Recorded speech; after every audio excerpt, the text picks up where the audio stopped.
lebih banyak duitnya dari kita tapi lebih menderita ada? Yang punya uang lebih sedikit dari kita tapi dia lebih bahagia ada? Kalau emang bahagia itu dari situ, ya berat. Kalau emang bahagia itu harus kaya dulu, berarti Allah yang gak adil. Kan yang bagiin rezeki Allah. Terus Allah bagiin rezeki, ada yang dikasih banyak, ada yang dikasih sedikit. Terus kalau bahagia harus dari yang banyak terus, Allah berarti yang licik, yang adil. Tapi kan gak mungkin, karena terbukti itu ada yang sederhana tapi bahagia. Ada yang naiknya mobil mewah tapi cerik wae. Betul? Ya, nih bayangin ya, kok dengan mengambil yang bukan haknya, kan banyak uang bu, banyak uang kok, uang banyaknya mau dipakai apa? Bisa beli makanan misal, yang lain bisa beli 1 bungkus, aku bisa 1000 bungkus, oke dibeli 1000 bungkus, emang muat perutnya? Ya, tapi kan bisa disimpan buat besok, emang masih awet nggak basi kalau dibesokin? Justru lebih bahagia kalau dibagiin. Kok tapi kan bisa beli yang enak, oke enak, nah relatif. Nah tapi kalau dibandingin tempe bacem yang nyaris basi sama steak tenderloin yang 1,5 juta, bedanya cuma di sini 5 cm. Ya. Kalau dia cadel cuma 3 cm berarti. Ya. Begitu ketelan lewat sini, emang di perut rasanya sama. Ibu kenyang makan tempe sama kenyang makan daging, di perut beda gitu bu? Asa sama weh gitu ya, begah-begah juga. Dan apa yang lebih sama? Sama keluarnya bau. Kok ini makanan mahal banget, apa kelebihannya? Oh iya keluarnya wangi. Nggak ada, anggar weh bau ya. Di bawah itu bangke di dalam perutnya ya. Oke makanan kita kalah ya, tapi kan bisa beli bangunan mewah, villa. Emang kalau bangunannya gede, tetap aja tidurnya 1 x 2 meter di atas kasur. Bapak ngegelinding itu di setiap bangunan rumahnya, nonton ngaguling-guling. Saya belum tidur di ubin belah situ tuh, ngaguling. Enggak. Yang nikmatin siapa? Si mamang sama si bibi. Tiap hari berenang ya nggak? Seger ya. Lari-larian di taman kayak film India, betul? Mama, bibi, nanti malam mau tidur di lantai berapa? Villa, insya Allah. Tiap bulan digaji, tidak dihisap. Coba yang punyanya, ya. Belum tentu datang setahun sekali. Tiap bulan harus bayar gaji karyawan, maintenance kolam renang, belum token bu. Punya villa ngisi token 20.000, seserikan buku batur. Ya. Dan yang paling repot dihisap. Mata ibu kalau pengen hidup tenang kerjanya jaga villa bu. Ya. Insya Allah. Tadi dari bicara sudut pandang apunten ya punten. Sudut pandang kalau orang yang jadi bandar judi sama sekali tidak bisa dibanggakan ya. Tapi itu berarti bicara dari sudut pandang orang yang tidur aja dapat duit ya. Maka bahagia? Enggak, demi Allah enggak. Akan selalu ketemu ya. Dan di situ sudah banyak diceritakan di podcast bagaimana penderitaan mereka ya. Ada manusia mah gitu rumput tetangga lebih hijau, sawang sinawang ya. Ya udah. Terus akhirnya dia beli bangunan pun sama, nggak bisa kemarin ini teh jalan-jalan ceritanya teh ada waktu rihlah ke Pulau Seribu, dikasih lihat, dianterin naik kapal kecil ke ada pulau, isinya pulaunya kecil dan cuma ada 1 villa di situ ya. Saya tanya, ini kok villanya rusak begini? Yang jaga cuma sendirian. Iya, yang punyanya udah gak pernah datang. Siapa yang punyanya? Oh, orang besar lah di zaman dulu. Sampai pulaunya punya dia juga. Ya. Kapan terakhir datang? Sekarang ya orangnya udah meninggal. Dan ketika dulu sebelum meninggal juga terakhir datang adalah 40-an tahun yang lalu. Nah, punya tiap bulan kegajiin. Ya. Apa tuh yang dikejar ya? Nih bu, ya, yang di dalam Islam itu kalau bicaranya bahagia, kita sama sekali tidak bicara tentang nominal, tentang angka, tentang tapi bicaranya adalah berkah. Ya. Satu harinya saya, satu harinya Bapak Ibu, sama satu harinya Nabi, sama-sama 24 jam. Kita sama-sama perlu makan, kita sama-sama perlu tidur, kita perlu sama-sama kerja, nyari nafkah, ya. Tapi ada orang yang 24 jam sama sehari, tapi ada orang yang setelah 40 tahun hidup malah banyak utang, dikejar-kejar orang, dibenci sama orang, sampai bahkan ada orang yang meninggalnya disyukurin orang, alhamdulillah mati juga itu orang. Ada orang kayak begitu? Ada. Tapi ada orang yang Masya Allah hidupnya benar-benar jadi manfaat, jadi kebaikan. Ya. Ibu tahu buku Iqra? Salah satu adab dalam baca kitab itu kita mesti tahu nama penulisnya. Siapa di sini yang bisa baca ibu atau anak-anak atau cucu-cucu ibu yang bisa baca Quran berkat buku Iqra? Cung, angkat tangan. Alhamdulillah, seueur. Insya Allah nyari semua ya. Siapa nama penulisnya Bu? Ada fotonya di belakang Bu, pegang tongkat. Kiai Haji Asad Huma Mumtaz, barakallahu. Kenapa beliau teh kok? Sekedar info, artikel terakhir yang saya baca tentang beliau, buku Iqra itu cetakan resmi yang terjualnya itu sudah mencapai 150 juta kopi. 150 juta. Berarti beliau yang telah wafat setiap harinya dapat transferan pahala dari 150 juta orang baca Al-Quran ngalir kepada beliau. Coba 150 juta orang ya.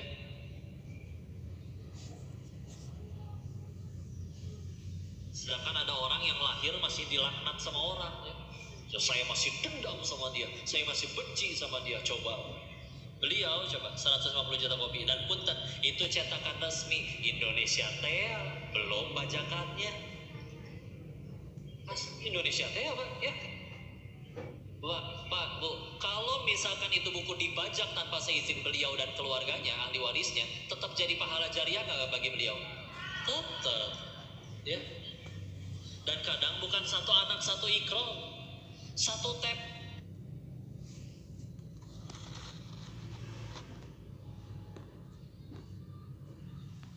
Peki 30 anak satu Iqra. Ngalir lagi dari tambahan 1000 orang. Coba. Padahal beliau hidupnya seperti apa? Beliau hidupnya beliau hidupnya dari umur 18 tahun. Kenapa megang tongkat? Karena dari umur 18 tahun beliau sudah tidak bisa berjalan lagi, lumpuh. Maka dia pakai tongkat. Coba ibu umur 18 Bu, lagi cantik-cantiknya Bu, lagi banyak yang naksir, umur lagi asik-asiknya main. Beliau tahu-tahu malah gak bisa kemana-mana, kakinya lumpuh. Mau ngapain? Ngambek sama takdir Allah. Pikirannya pikiran orang beriman. Gak mungkin Allah yang takdirin saya gak bisa jalan, terus Allah malah jadi jahat ke saya. Pikirannya bagus, ngerasa ya Allah dan saya teh ngerasa bukan. Beliau tidak mengakui diri beliau ahli tafsir, ahli hadis. Apa itu yang dikuasai? Yang huruf hijaiyah weh. Ya udah eta weh yang ditulis.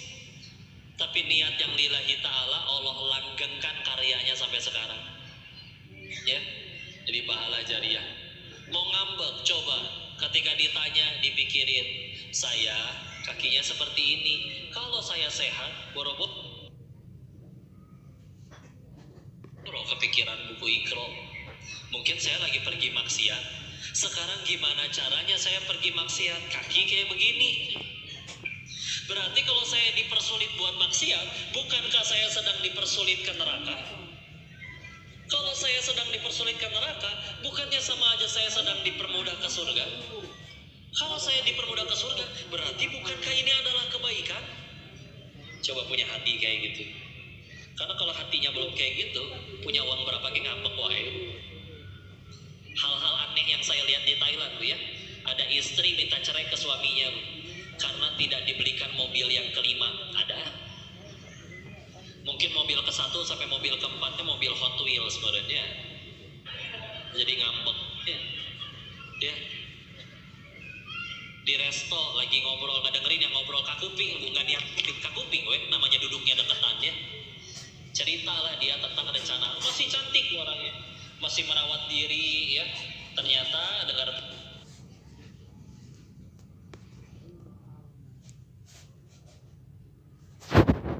cantik merawat diri ya, itu tumornya aja Pak, dengkulnya lebih glowing daripada wajah kita. Beneran, pernah ngeliat kan model-model yang kayak gitu? Tuurna kayak bodas. Kita bagian yang paling dekil dari tubuh kita apa? Ya itu dengkul biasa ya. Bagian yang paling putih ya biasa.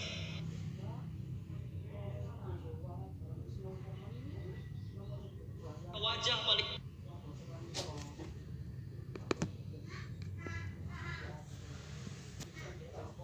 Ngobrolin apa? Didengerin, ternyata oh dia sedang stres dan sedang berencana untuk aborsi.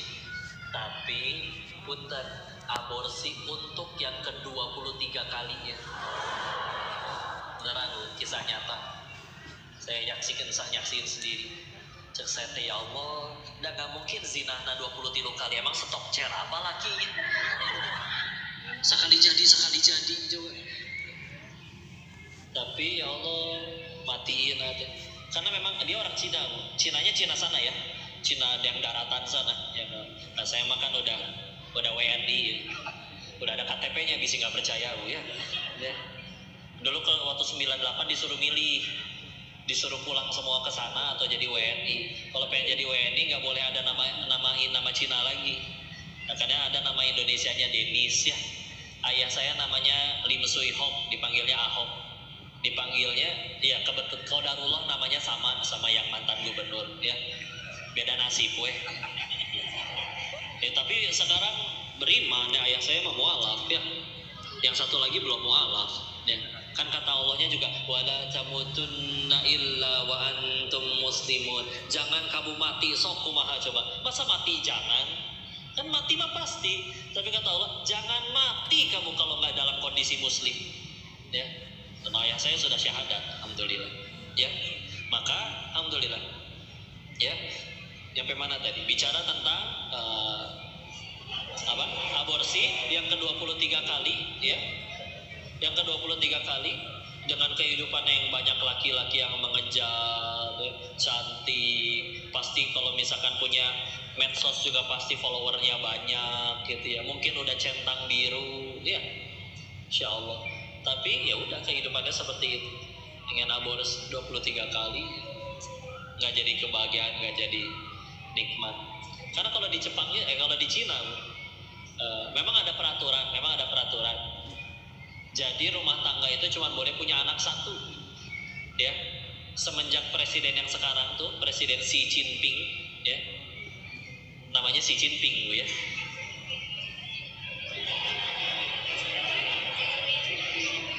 Bu, Ibu jangan sering ke nama ini di sana Bu, dihukum mati Bu. Ini Xi Jinping ini ya akhirnya jadi bolehlah bahwa punya anak 2 ya. Kok gimana kalau lahir anak ketiga? Pilihannya 2 ya, bayar denda ke negara. Kalau dirupiahin dendanya 33 juta kalau pengen anak ini tetap lahir. Ya gimana ibu yang kebablasan melulu ya, tahu-tahu udah 7 anak teh ya, Insya Allah. Nah ini kalau ternyata pengen tetap tidak digugurin maka harus bayar ke negara 33 juta. Kalau nggak sanggup gimana? Ditunjuk sama negara klinik aborsinya, di sana legal. Kalau nggak mampu dia dibiayain. Ya. Karena memang kita tahu ya, negara dengan penduduk terbanyak ya Cina memang ya. Terakhir teh 1, berapa miliar gitu ya. Jadi padat ya. Maka ya sudah sampai seperti itu ya. Dan ternyata sederhana, ternyata bahagia itu ya.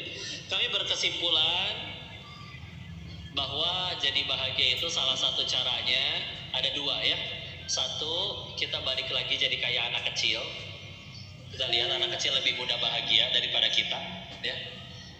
Orang dewasa sama anak-anak ilmunya lebih banyak orang dewasa atau anak-anak? Orang dewasa tahu cara nyetir mobil, tahu cara mengoperasikan komputer. Anak kecil mah cuman nangis makan gitu ya. Tapi mereka lebih lebih bahagia ya. Benjol sama temennya, 5 menit kemudian udah bayaan lagi. Yang berantem ibu ya. Ya, nah kamu habis benjol sama dia, ya, sederhana anak-anak. Benjolnya udah nggak sakit, dia punya mainan yang disukai, ya kau udah bayar. Anak kecil sama orang dewasa uangnya banyakan siapa? Orang dewasa. Kecuali Rafathar sama Cipung mungkin ya, agak beda dia mah. Nggak mesem tahu-tahu lahir di keluarga yang itu ya. Maka tapi kita lihat kenapa kita lebih sulit bahagia dibanding mereka. Satu alasan sederhananya lah, di hati anak-anak mereka belum punya ilah selain Allah, belum punya pesaing Allah. Kita makin gede ngerasain gini ya rasanya punya banyak uang teh enak, gini ya rasanya punya jabatan teh enak, gini ya rasanya viral populer teh enak. Itu kita biarkan menjadi ilah, menjadi pesaing Allah di hati kita, bahkan menjadi penentu kebahagiaan kita. Sampai akhirnya kalau di kota besar wajar kita ngelihat ada orang yang baru gajian dia masih ambekan kene ya.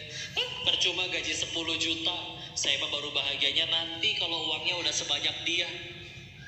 Saya mah baru bahagianya nanti kalau mobilnya udah sebanyak dia.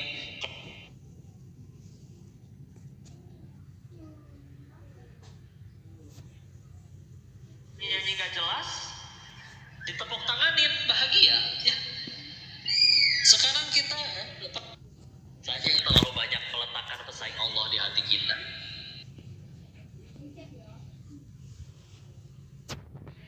Ya. Dan akan kita bicara la ilaha illallah, apa artinya?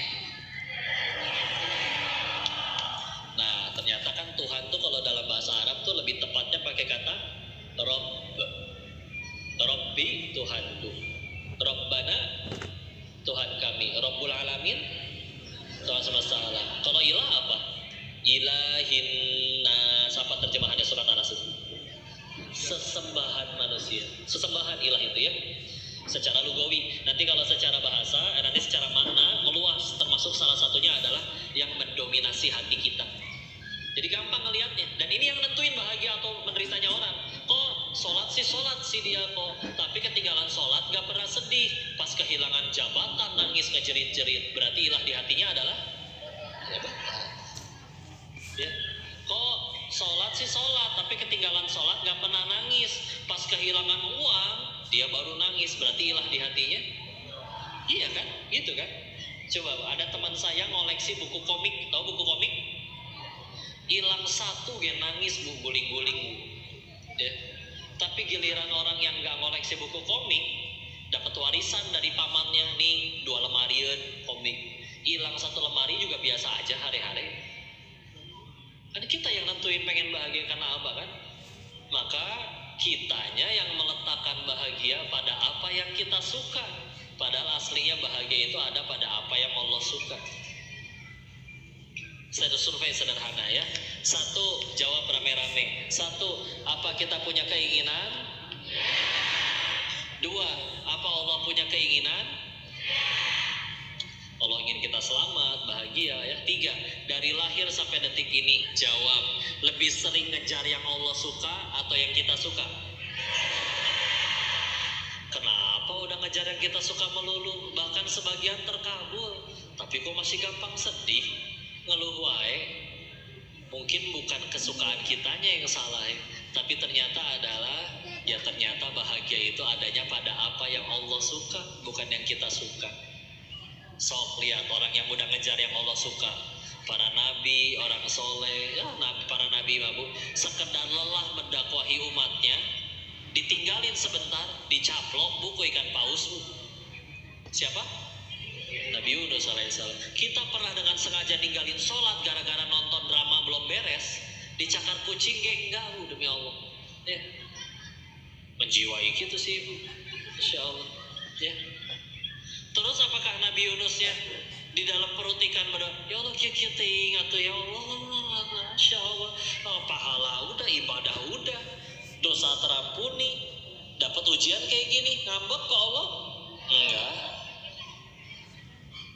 Doanya la ilaha illa anta subhanaka inni kuntu minadh dhalimin. Ada di surat apa itu?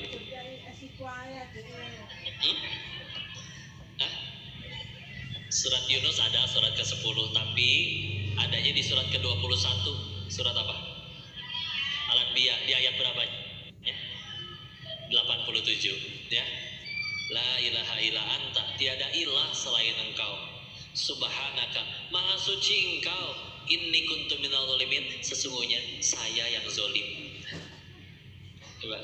Dan manusia yang paling beruntung itu adalah yang bisa menjadikan apapun yang terjadi dalam hidupnya jadi jalan tambah dekat sama Allah.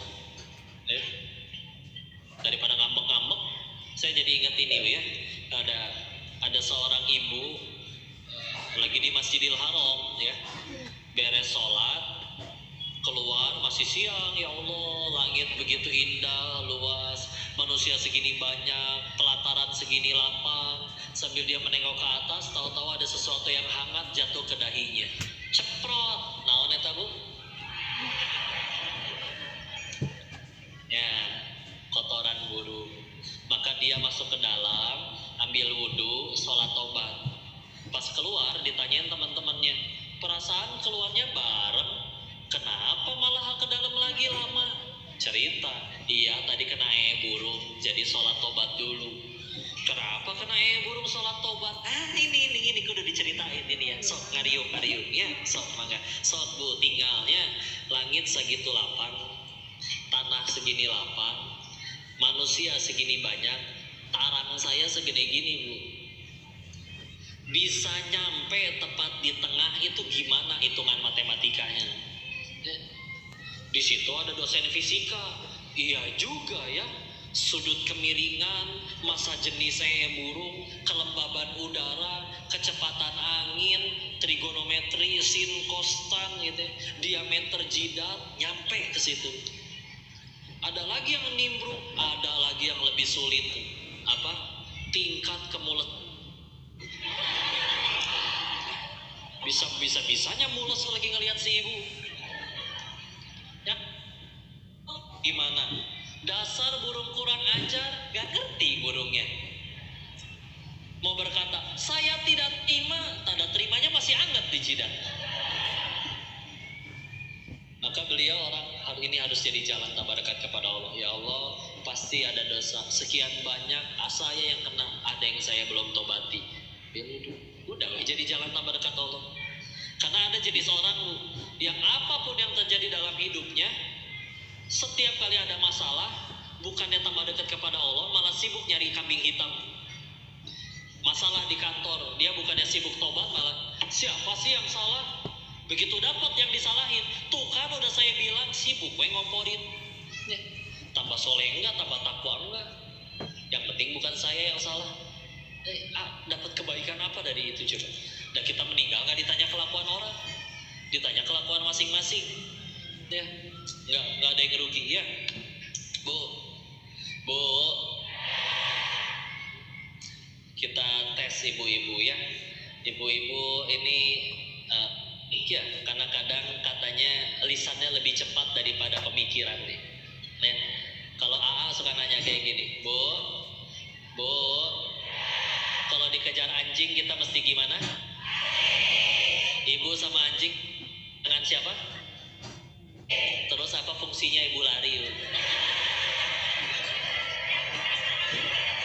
Usaha aja ya. Pertanyaan yang kedua, Bu, ibu pengen punya suami yang jujur? Tanyaan selanjutnya, suami ibu mengatakan yang sejujurnya? Yakin? Tahu-tahu pulang teh bawa bayi, anak siapa itu Mas? Anak tetangga nitip.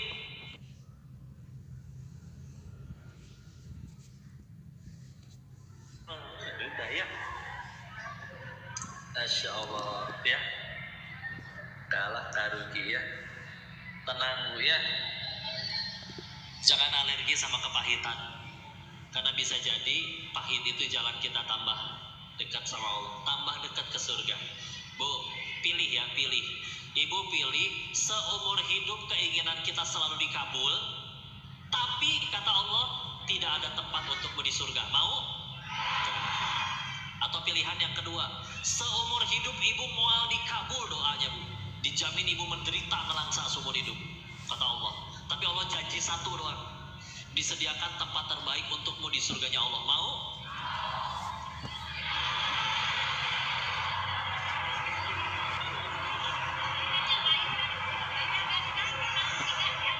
Dia nawar ya, Insya Allah. Tapi pengen surga bu? Siapa yang pengen ke surga? Pertanyaan selanjutnya, siap ke surganya sekarang?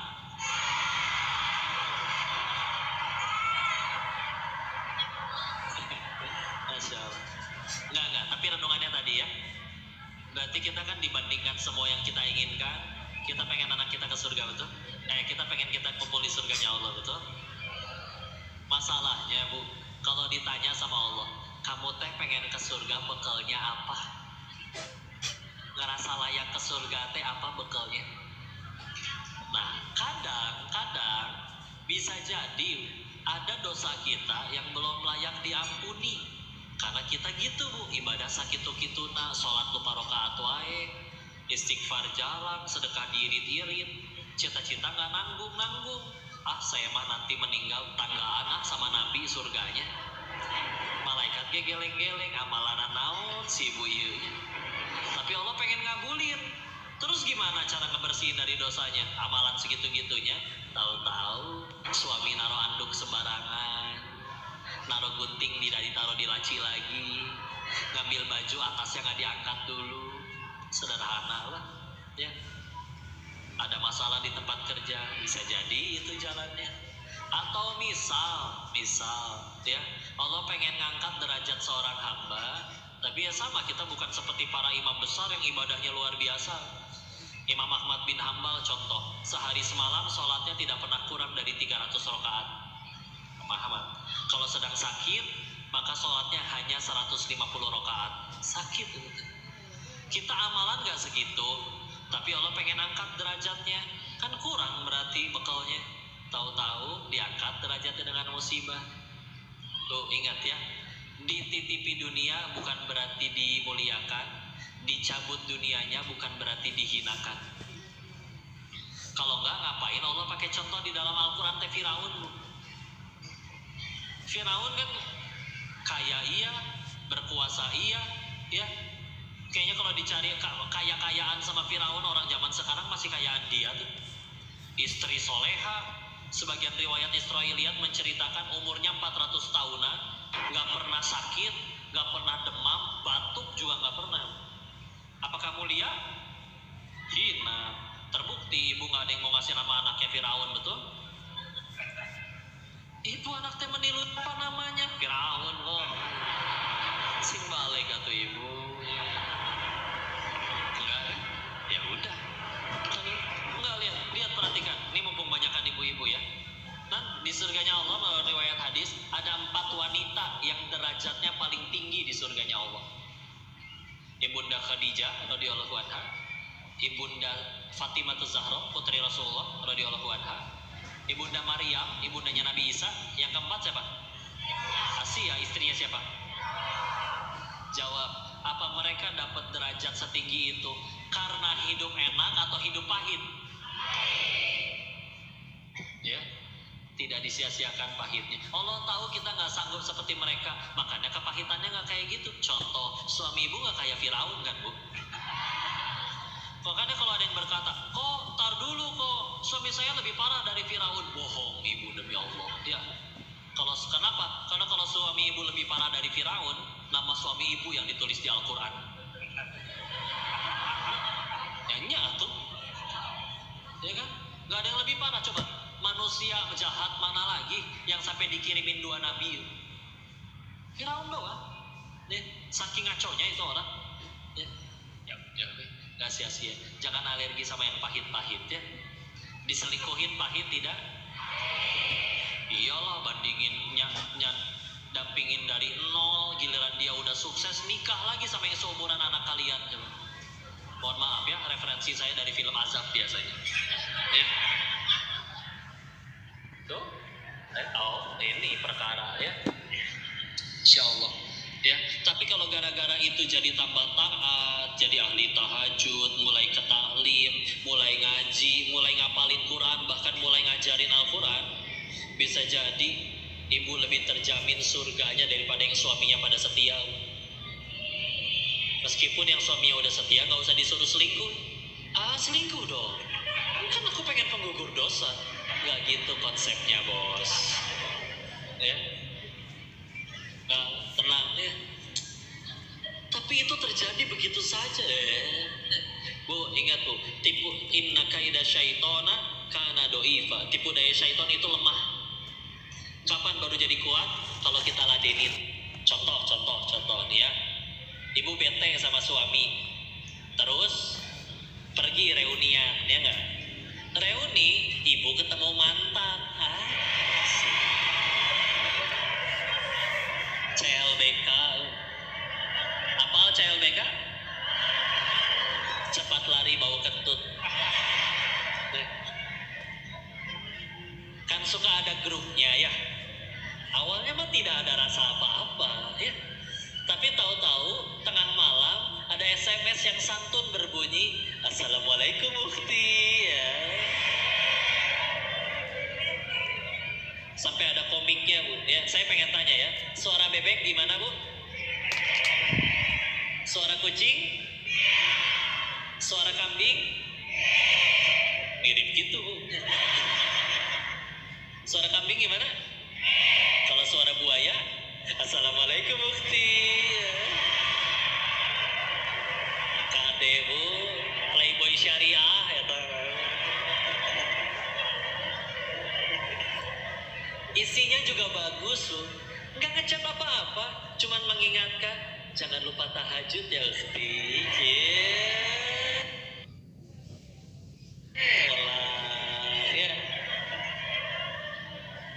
Nah, ibu ladenin sama ibunya kayak dibales. Iya nih aku juga lagi ruku.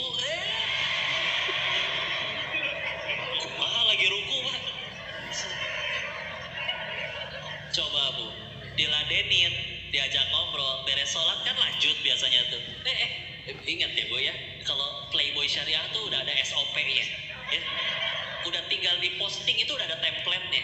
Pertama, Assalamualaikum Ukti. Kedua, ngingetin tahajud. Ketiga, suami kamu gak marah aku chat kamu. Kalau dibales, dia juga sibuk sendiri, mulai ceritain suami ya gak? Ya. Kalau diterusin, kamu lucu ya ternyata, jadi ingat waktu kita lagi dulu ya. Kayaknya kurang kalau di WA. Gimana kalau besok kita makan siang bareng? Bu, kalau dari awal Assalamualaikum Ukti langsung diblok, selamat bu. Belum timbul rasa nyaman, perasaan yang tidak boleh timbul ya. Tapi kalau diladenin, kok dia lebih baik ya, diperindah sama syaitan ya, diperindah ya. Lah kalau beneran baik dia nggak akan ngechatin istri orang ya. Kalau beneran baik ya udah.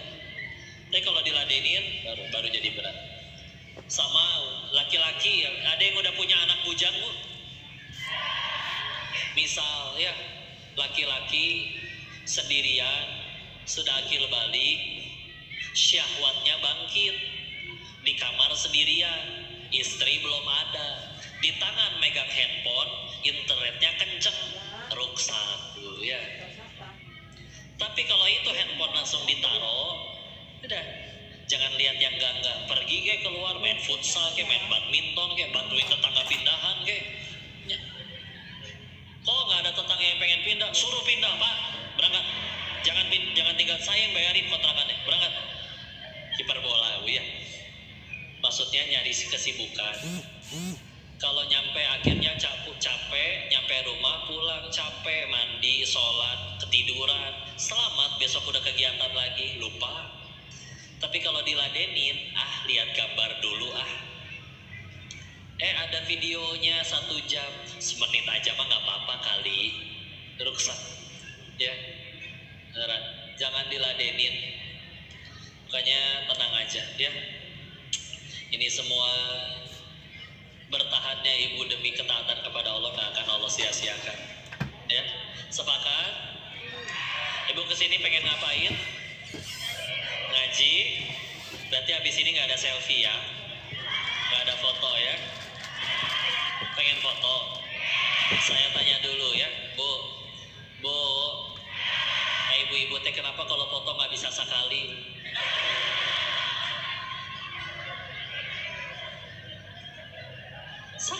Sekali, anggar we 3 kali. Kan belum timernya 10 detik. Ya, kan berarti nggak boleh Bu ya, tapi ya timer dan yang lain-lain matiin dulu ya. Sok saya tanya, ibu foto 10 orang, yang 9 udah cantik, tapi ibu perem sorangan, diulang mau Bu? Inilah baik, samina wa atona. Enggak, saya suka kasihan sama yang moto ya, dicarikan wae.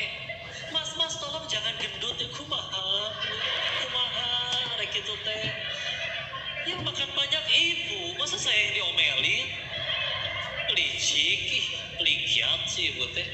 Ya, sok we diulang. 10 orang yang sama, tempat yang sama, kamera yang sama. Sekarang yang 9 perem. Tapi ibu cantik sendiri. Itu kan yang diposting.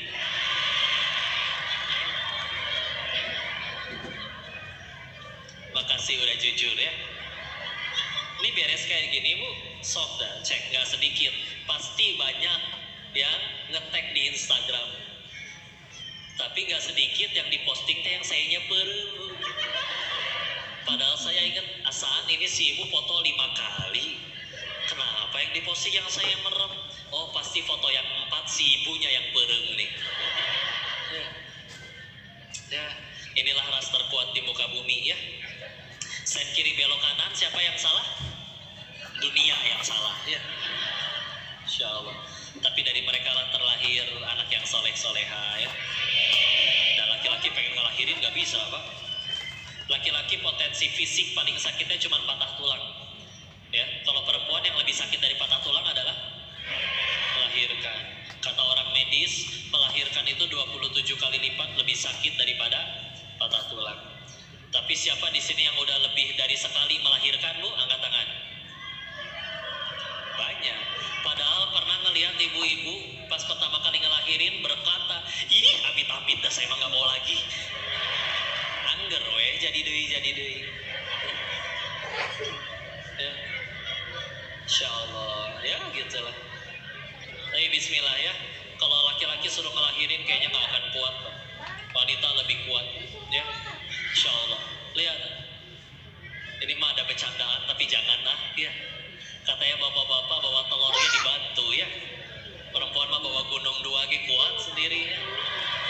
Astagfirullahaladzim. Astagfirullahaladzim ya Allah. Tolong yang ini di-cut ya. Ya. Tapi beneran ya, insya Allah. Kalau ayahnya yang sudah soleh, masih ada peluang anaknya tidak soleh. Contoh Nabi Nuh, anaknya ikut kena air bah. Tapi kalau ibunya yang sudah soleha, istrinya Imron, Hana, anaknya soleha, Maryamnya soleha, anaknya Nabi Isa. Khadijah radhiyallahu anha soleha, anaknya Fatimah soleha, anak-anaknya Hasan Hussein. Coba ya bismillah, meskipun pengajian ini tadi saya mikir ini satu suami bawa 3 istri atau gimana ini. Kebanyakan ibu-ibunya soalnya. Kalau ya meskipun yang banyak ibu-ibunya lahir tapi dari mereka soleha semua, bismillah akan terlahir anak-anak yang soleha ya. Tenang aja. Makanya lihat, semua film azab pemeran utamanya wanita bukan? Udah ditinggiin, jatuhin lagi. Penutup saya kasih PR, Bu. Katanya di Jepang itu banyak film porno karena di sana orang pada gak mau nikah. Ya. Kalau di Korea banyaknya film drama romantis karena di sana perceraian tinggi, jadi dibikin nikah tuh indah banget gitu ya. Pertanyaan saya kalau di Indonesia Bu, kenapa banyaknya film azab ya? Gak nggak usah dijawab ya. Wallahu a'lam bishawab. Jangan lupa habis ini kita nanti akan sunduk infak untuk aman Palestina, saudara-saudara kita yang di sana. Maka silakan siapkan infak terbaik. Ingat yang terbaik ya, bukan yang terbanyak ya. Kalau yang terbaik ya 10.000 karena tinggal 2 lembar, satu yang kuning, satu yang ungu. Ini yang terbaik ya Allah. Pahalanya bisa lebih besar daripada yang ngasih 1 juta padahal di rekeningnya ada 1 miliar ya. Bismillah ya. Silakan timnya sudah siap? Ya, tafadhol. Saya sambil minum dulu ya.